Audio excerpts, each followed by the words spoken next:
देशामध्ये राष्ट्रीय आरोग्य अभियान सुरू होऊन 21 वर्षे होऊन गेली, तरी सुद्धा आशा आणि गटप्रवर्तकांना रास्त वेतन, जीवन वेतन मिळायचं राहूच, किमान वेतन सुद्धा मिळत नाही. या 1 कोटीपेक्षा जास्त असलेल्या योजनाकर्मी कर्मचारी यांना ग्रॅज्युटी मिळत नाही, प्रॉव्हिडंट फंड मिळत नाही, पेन्शन मिळत नाही. ही सगळी अवस्था आहे. त्यांना कायम करणं तर दूरच राहिलं. म्हणजे 2005 सालापासून ज्यांनी 21 वर्ष काम केलेलं आहे त्यांना कायम करण्याची दानत या भारत सरकारमध्ये नाही. तर हे प्रश्न आपण समजावून घेतले पाहिजे. दुसऱ्या बाजूला आज काय प्रश्न आहे की 2018 सालापासून भारत सरकारने आशा आणि गटप्रवर्तकांच्या कामावर आधारित मोबदल्यामध्ये वाढ केलेली नाही. काही राष्ट्रीय पातळीवरच्या संघटना बोलून झाल्या, आम्हीच मिळवलं, आम्हीच आणलं, आमच्यामुळेच मिळालं. प्रत्यक्षामध्ये काहीच मिळालेलं नाही. 2018 सालीपासून आश्वासनं घेतली, नुसतं देणार आहे देणार आहे. आणि हे काही जयवाले आम्हीच करून आणलं म्हणून त्याच्यावर फंड सुद्धा गोळा करून आशा महिलांच्याकडून, गटप्रवर्तक महिलांच्याकडून मोकळे झाले. आता प्रश्न असा आहे, सध्या अशा महिलांना, गटप्रवर्तक महिलांना महिन्याच्या महिन्याला वेळेवर मानधन मिळत नाही.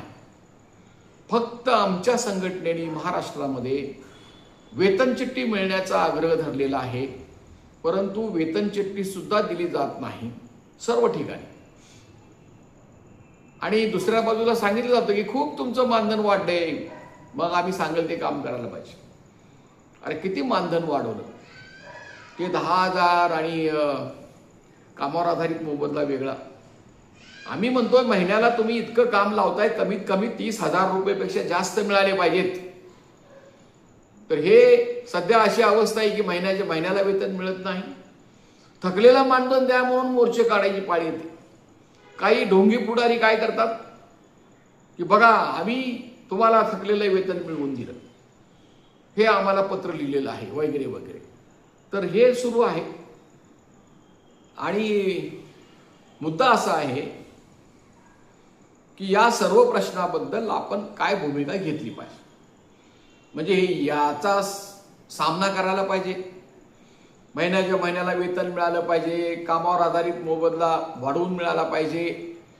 तुम्ही कान वाढ ताण वाढ करता कामा नये, ऑनलाईन कामाची सक्ती करता कामा नये, छळ होता कामा नये. ह्या ज्या सगळ्या पॉश कायद्याखाली तयार झालेल्या कमिट्या आहेत त्याची अंमलबजावणी नाही.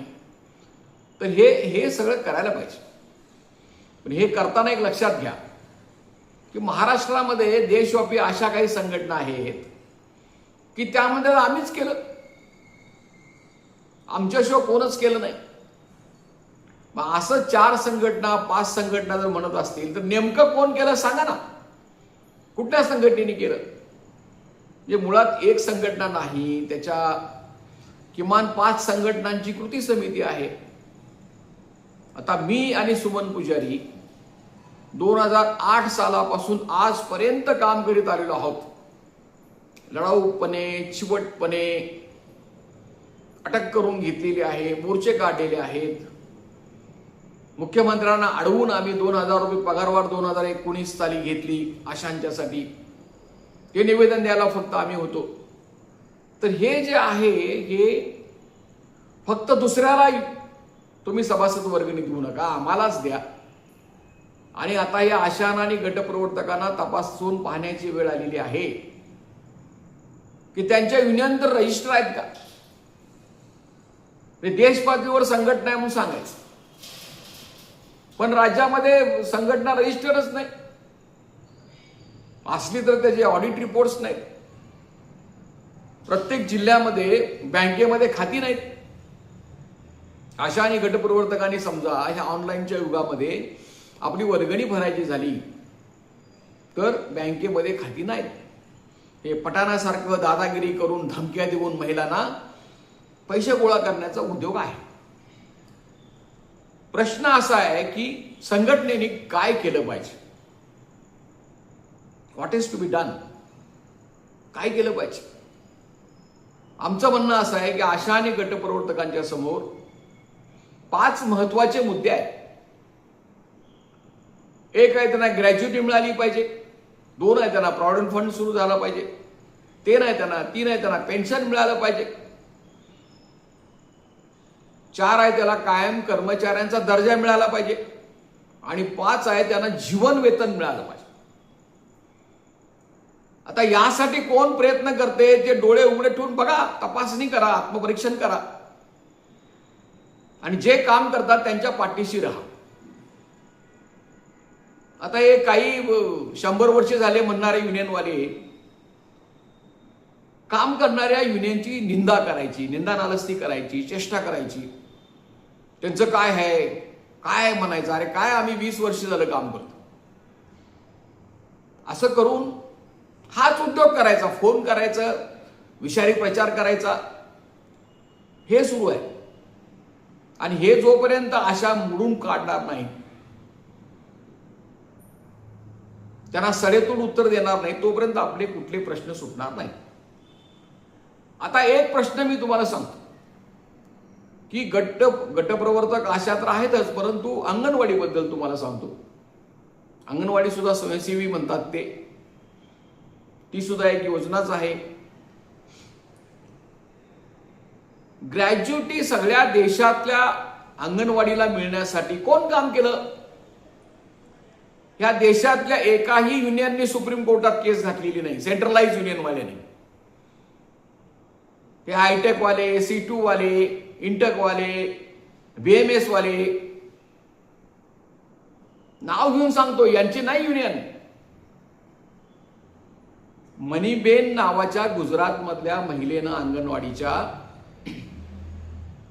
सुप्रीम कोर्टापर्यंत केस चालवली. पहिल्यांदा त्यांनी झेडपीकडे मागितली ग्रॅज्युटी म्हणजे जेवढी वर्ष तुम्ही काम करता त्या प्रत्येक वर्षाचा सेवेचा भाग म्हणून वर्षाला 15 दिवसाचा पगार मिळणे.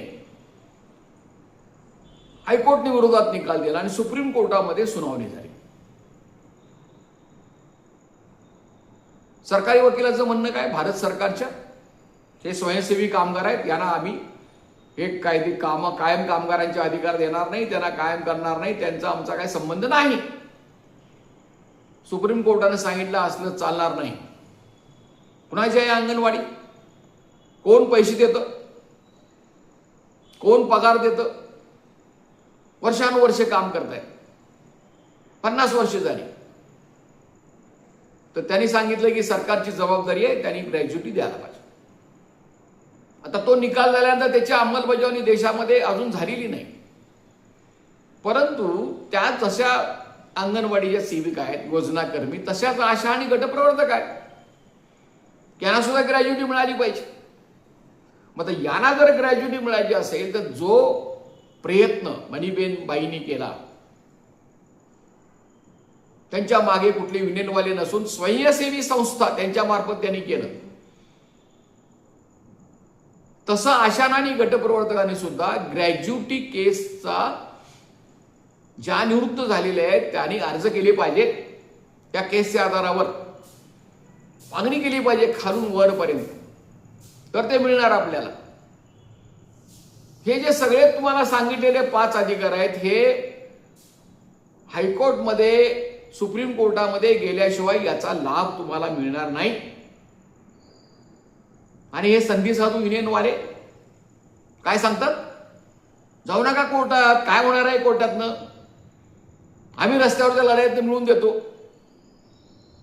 म्हणजे 1-2-3 महिन्यातनं एकदा झेडपीवर मोर्चा काढायचं, जय म्हणायचं, एकदा त्या नागपूरला मोर्चा काढायचा, एकदा मुंबईला मोर्चा काढायचा, आणि 2 वर्षातनं एकदा दिल्लीला मोर्चा काढायचा, संपलं.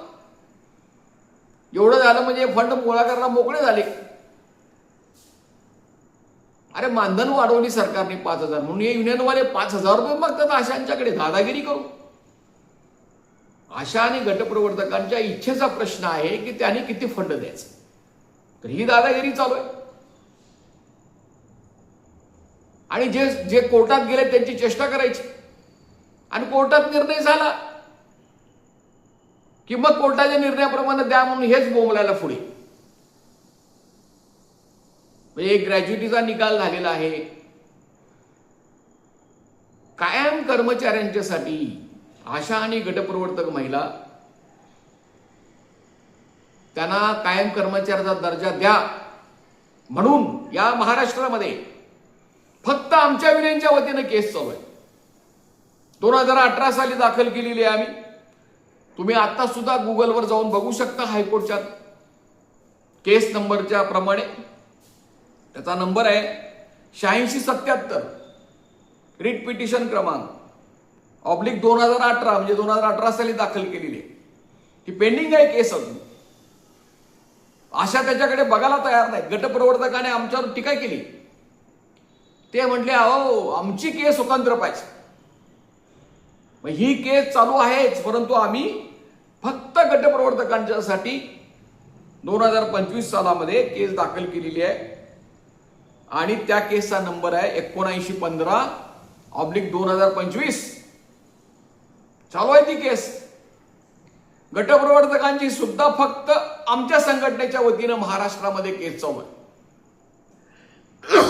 एक तर न्यायालयीन आदेश केल्याशिवाय काही मिळत नाही. आता तुम्ही गटप्रवर्तकांनो विचार करा महिलांनो, हे जे आता 33% जागा भरताय कंत्राटी कर्मचाऱ्यांच्या, या कशामुळे भरताय? 20 जून 2022 ला मुंबई हायकोर्टने निकाल दिला औरंगाबाद खंडपीठाने की ज्यांची 10 वर्ष पूर्ण झालेली आहेत असे जे कंत्राटी कर्मचारी आहेत त्यांना कायम करायची एक संधी द्या, त्यांना कायम करा. हे कोर्टाने सांगितलं म्हणून त्या कोर्टाच्या निकालावर महाराष्ट्र सरकारने निर्णय केला. त्याच्यात सुद्धा त्यांनी चावटपणा केला. 33% जागा भरायचे ठरवले आणि 67% त्यांच्या मनाप्रमाणे ते म्हणणार. पण यात सुद्धा कोर्टाची ऑर्डर आहे. आणि दुसऱ्या बाजूला हे युनियनवाले हे आशांच्या आणि गटप्रवर्तकांच्या विरोधी आहेत. त्यांची इच्छा नाही तुम्ही कायम कर्मचारी व्हास. त्यांची इच्छा नाही आहे तुम्हाला ग्रॅज्युटी मिळावी, प्रॉव्हिडंट फंड मिळावा, पेन्शन मिळावी. प्रॉव्हिडंट फंडाबद्दल सुद्धा निर्णय झालेला नाही अजून. तर पुण्याच्या कमिशनरने पीएफनं निकाल दिला म्हणून काय सरकारनं ऐकलेला नाही. पण हे काही जण आम्ही तुम्हाला लागू केला म्हणून 3-3 हजार रुपये गोळा करतात. कुठं लागू झालेलं आहे? काही लागू झालेलं नाही. पेन्शनचा अजून निर्णय झालेला नाही. तर हे हळूहळू अनेक वर्षे चिवटपणे दीर्घपणे संघटनेला हायकोर्टमध्ये सुप्रीम कोर्टामध्ये केसेस चालवावे लागतात. आशा आणि गटप्रवर्तक महिला या आता ग्रामीण भागात असो शहरात भागात असो त्या एक समर्थ महिला आहे, ताकदवान महिला आहे. समाजामध्ये त्यांना स्थान आहे. आणि जसं पाण्यामध्ये मासा फिरत असतो तसं हे समाजामध्ये फिरत असतात. त्यांना माहिती आहे की हायकोर्टमध्ये आणि सुप्रीम कोर्टामध्ये केस चालवण्यासाठी आज वकील लोकांना किती फी द्यावी लागते. तर आम्ही सांगितलं अरे तुम्हाला जमेल तेवढी फी द्या. तर हे लगेच बॉम्ब करणार. स्वतः केस घालणार नाहीत, दुसऱ्याची केस चालू देणार नाही. आणि हे याच्यापासून तुम्ही सावध राहिलं पाहिजे. त्यांच्या या नीच पातळीवर आमची उतरायची इच्छा नाही. आम्ही फोन करून कुणाच्या कानाला लागत नाही, हे नालायक आहेत, ते नालायक आहेत. पण ते मात्र लागतात. आम्ही कोण काय कुठल्या इथनं सुरुवात, अरे आम्ही आहोत. आमची युनियन महाराष्ट्रामध्ये रजिस्टर संघटना आहे. आमचं बँकेमध्ये युनियनच्या नावानं खातं आहे. तुमच्यासारखं बिन खात्यावर आम्ही पैसे गोळा करत नाही. आम्हाला सरकारनं परवानगी दिली राज्य पातळीवर काम करायची. म्हणून आमच्या 2 केसेस आहेत. 8 वर्ष झाले एक केस चालू आहे, 2 वर्ष झालं दुसरी केस चालू आहे. आमची युनियन जर रजिस्टर नसती, कायदेशीर नसती तर हायकोर्टमध्ये आमची केस टिकली असती का? तर हा एक अत्यंत महत्वाचा लढा आहे की मी सांगितलं तुम्हाला 5 गोष्टी आपल्याला ठरवून घ्यायच्या आहेत. पेन्शन मिळायला पाहिजे, प्रॉव्हिडंट फंड मिळायला पाहिजे, लागू झाला पाहिजे, ESI सुद्धा लागू झाला पाहिजे, पेन्शन ग्रॅज्युटी मिळाली पाहिजे आणि किमान वेतन मिळालं पाहिजे आणि सरकारी कर्मचाऱ्यांचा दर्जा मिळाला पाहिजे. ह्याची एक सांगड. आणि ह्याच्याबद्दल काहीच बोलत नाही. नुसता यांच्या बातमीपत्रामध्ये मागण्या करतात आणि सोडून देतात. मागण्या करायच्या आणि जे करतायत काम त्यांच्या नावानं बोंब मारायची, त्यांची निंदा करायची.